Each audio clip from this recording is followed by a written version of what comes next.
pertimbangan dari Mahkamah Agung bagaimana nih? Mungkin dari dari Menkumham juga, mungkin dari staf khusus presiden di bidang hukum. Jadi presiden nggak serta-merta mengeluarkan, tapi ya nggak apa-apa, saya kan memberikan edukasi. Makanya saya katakan seperti kasus ini, saya tidak membela siapa-siapa. Ada yang kemarin mengatakan pada saya, Bapak ini dulu tempe, sekarang kacang goreng. Kita enggak. Saya tetap lurus pada hukum.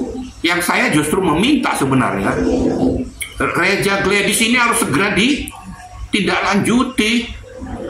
Jadi ada keseimbangan. Nggak mungkin uang berpindah kalau nggak ada yang nyuap, yang berikan. Kenapa nih diamkan ini harus dihajar ini? Kenapa sampai kamu berikan uang 4 miliar ini kepada seseorang?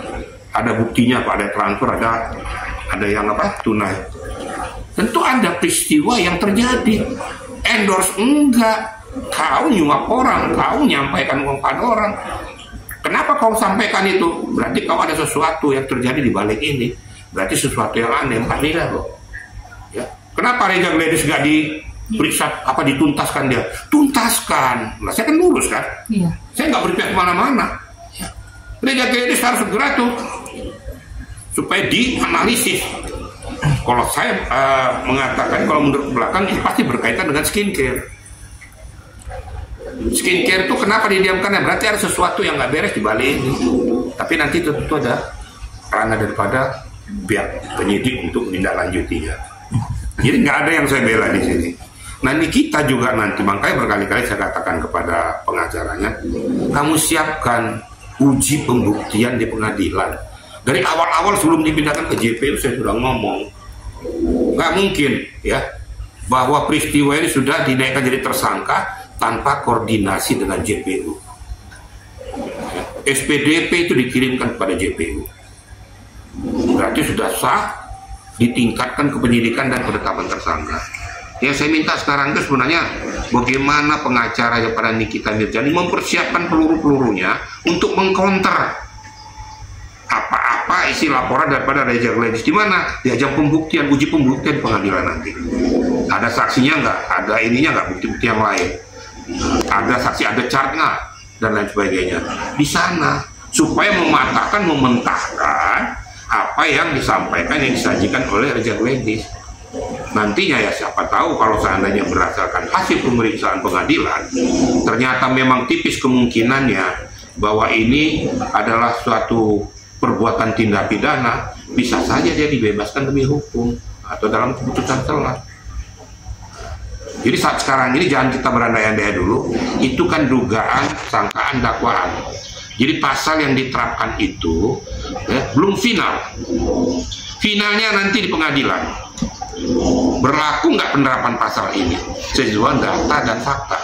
Nah ini yang saya minta kepada pengacara daripada terlapor, mempersiapkan diri, uji pembuktian di situ bahwa memang kita tidak melakukan tindak pemerasan. Ini buktinya, teng. Pada saat ini jam sekian terjadi penyerahan uang ini, apa? Ada kesepakatan apa? Apa kesepakatan ini ada hitam di atas putih nggak? Kesepakatan tentang kerja atau hal-hal yang lain? Nah, itu dibuktikan supaya tindak pidana pemerasan itu tidak berbunyi. Nah saat sekarang kan masih berbunyi nih. Pidana pokok 368. Bisa diuntungkan naik ke TPPU-nya karena memiliki uang yang bukan hasil jeripayanya, hasil pemerasan dari seorang. Kalau di tipikor itu dua-duanya kena. Ya, baik yang menyuap maupun yang disuap. Kenapa ini terjadi? Karena telah terjadi suatu peristiwa pidana yang merugikan negara.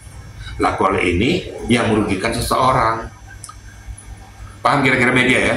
Saya memberikan edukasi kepada masyarakat supaya jernih berpikir. Saya memohonkan juga pada lawyer-lawyer kita juga, marilah, berkali-kali saya mengatakan, wahai rekan-rekan saya, jangan kau jadi pengacara membela yang bayar. Walaupun rusak kok bela aja, tapi bela hak-haknya. Supaya hukum kita ditegakkan dengan benar, yang betul-betul memang salah katakan salah, yang benar katakan benar. Kalau nggak gitu nanti semua akan melakukan perbuatan tindak pidana, toh nanti bisa bebas kok. Ini yang kita ajarkan kepada masyarakat sebagai edukasi. Kira-kira gitu rekan-rekan media ya.